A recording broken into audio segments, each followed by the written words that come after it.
3 seconds. Just throw it up and send the prayer. Let's go. Ay Misi. In Alter. Yes, Alter. Cheer. Early net sensei. Mga ka-sports, 3 panalo, 1 talo. Mainit ang simula ng Gilas 3v3 sa FIBA Asia Cup. Pero ang tanong, sapat na ba ito para pabagsakin ng Korea? At naisip nyo ba mga ka-sports kung sino ang mga utak at coaches sa likod ng ating team? Kung trip mo po ang ganitong content, paiwan ng follow at pasubscribe na din. Tara po, simulan na natin. Yo mga ka-sports, welcome back sa ating munting channel. Ngayon pag-usapan natin ang malupit na takbo ng Gilas 3v3 mula sa kanilang 3-1 record hanggang sa paparating na bakbakan kontra Korea. Sa likod ng bagong sistema, nandyan sina Coach Kirk Collier at Coach Patrick Fran. Simple lang mag-approach pero bilis ng decision making, spacing at matinding depensa. Pero aminin natin ang tunay na bida ngayon ang mga players. Sa kanilang 4 na laro, nakapagtala ang Gilas ng 3 na panalo at 1 talo. Ipinakita nila ang kombinasyon ng mabilis na opensa, deadly outside shooting at solid na depensa. Sa bawat laro, kitang-kita ang chemistry, walang selfish, lahat gumagalaw.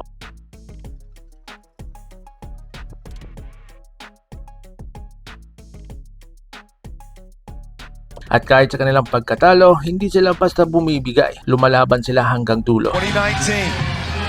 Mongolia don't need 2, they need 1. They get into the paint. Jump hook will go around.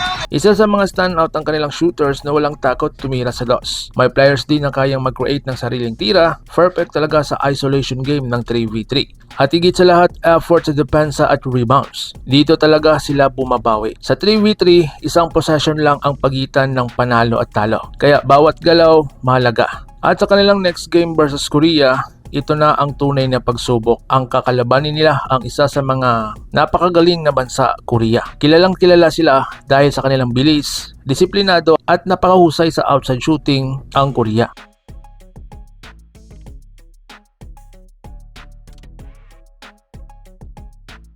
Kaya ang tanong, kaya bang sabayan ng Gilas ang kanilang bilis at execution? Kung magpapatuloy ang kanilang intensity at teamwork, nako, napakalaki ang tsansa natin. Kaya ikaw mga ka-sports, sa tingin mo, mananalo ba ang Gilas kontra Korea? I-comment mo po sa baba ang score prediction mo at babasahin ko yan. Like, share at subscribe para sa latest Gilas updates. Hanggang sa muli, Laban Pilipinas Puso, so paano? Ingat po kayo. And finds himself open for the layup. One hand on the ball. Ay Misi. Draw McGraw.